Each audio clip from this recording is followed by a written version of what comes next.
இன்றைக்கி கருவாட்டு குழம்பு எப்படி செய்யலான்னு பார்க்கலாம் வாங்க. அதுக்கு ஒரு எலுமிச்சம்பழம் சைஸ் புளி ஊற வச்சுக்கணும்.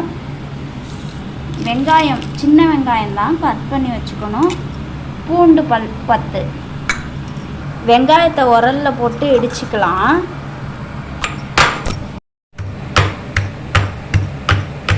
வெங்காயத்தோடு போட்டு இடிச்சுக்கணும். கரைச்சி வச்சுருக்கிற புளி தண்ணியோட ஒரு தக்காளி பழத்தை கரைச்சிக்கலாம். நல்லா கரைச்சி விட்டுறணும். அதோட 3 ஸ்பூன் மிளகாத்தூள், குழம்பு மிளகாய்த்தூள் சேர்த்துக்கோங்க. உங்கள் காரத்துக்கு வேணால் கொஞ்சம் தனி மிளகாய்த்தூளும் சேர்த்துக்கலாம். இதையும் நல்லா கரைச்சி விட்டுக்கோங்க. கருவாட்டை க்ளீன் பண்ணி வச்சுக்கணும். அடுப்பில் வானல் வச்சுக்கிட்டேன். நான் இரும்பு எண்ணெய் சட்டியில் தான் எப்போவுமே கருவாட்டு குழம்பாக இருந்தாலும் மீன் குழம்பாக இருந்தாலும் வைப்பேன். நல்லெண்ணெய் ஊற்றிக்கலாம். நல்லெண்ணெயில் செஞ்சால் கருவாட்டு குழம்போட டேஸ்ட்டே வேறு லெவலில் இருக்குங்க. எண்ணெய் கொஞ்சம் அதிகமாக சேர்த்துக்கிட்டா தான் அதோட டேஸ்ட்டும் நல்லாயிருக்கும். நல்லா காஞ்சி வந்ததுக்கப்புறம் தாளிக்கிறதுக்கு வெந்தயம் மட்டும் போட்டுக்கிட்டா போதுங்க.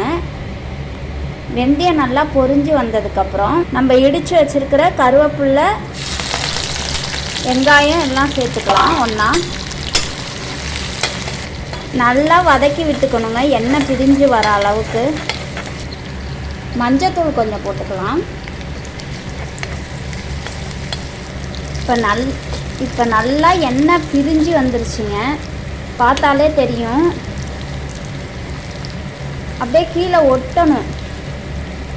அந்த பதத்தில் நீங்கள் கட் பண்ணி வச்சுருக்கிற காய் ஏதாவது இருந்தால் போட்டுக்கலாம். நான் கத்திரிக்காய் கட் பண்ணி வச்சுருக்கேன், அதை போட்டுக்கிறேன். உப்பு தேவையான அளவுக்கு போட்டுக்கோங்க. நான் கொஞ்சமாக போட்டுக்கிறேன், ஏன்னா கருவாட்டிலே உப்பு இருக்கும். இப்போ நல்லா வதக்கி விட்டுக்கோங்க. இப்போ நல்லா வதங்கினதுக்கப்புறம் நம்ம புளி தண்ணியை கரைச்சி வச்சுருக்கிற தண்ணியை அதோட ஆட் பண்ணிக்க வேண்டியதாங்க.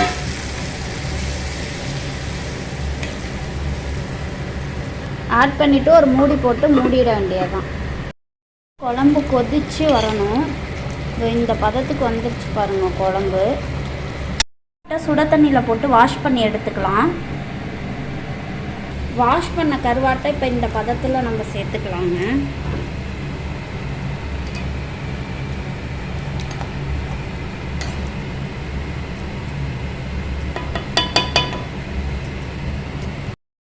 சுவையான கருவாட்டு குழம்பு ரெடிங்க. இதை நீங்கள் சாப்பாடு, இட்லி, தோசை எதுக்கு வேணாலும் சாப்பிட்டுக்கலாங்க. இந்த ஸ்டைலில் ஒரு வாட்டி கருவாட்டு குழம்பு வச்சு பாருங்கங்க. இனிமேல் நீங்கள் எப்போவுமே கருவாட்டு குழம்புனா இந்த டைப்பில் தாங்க வைப்பீங்க. அவ்வளோ டேஸ்ட்டாக இருக்கும். சூடான சாப்பாட்டில் இந்த மாதிரி கருவாட்டு குழம்பு வச்சு சாப்பிட்டு பாருங்கங்க, செம்மையாக இருக்கும்.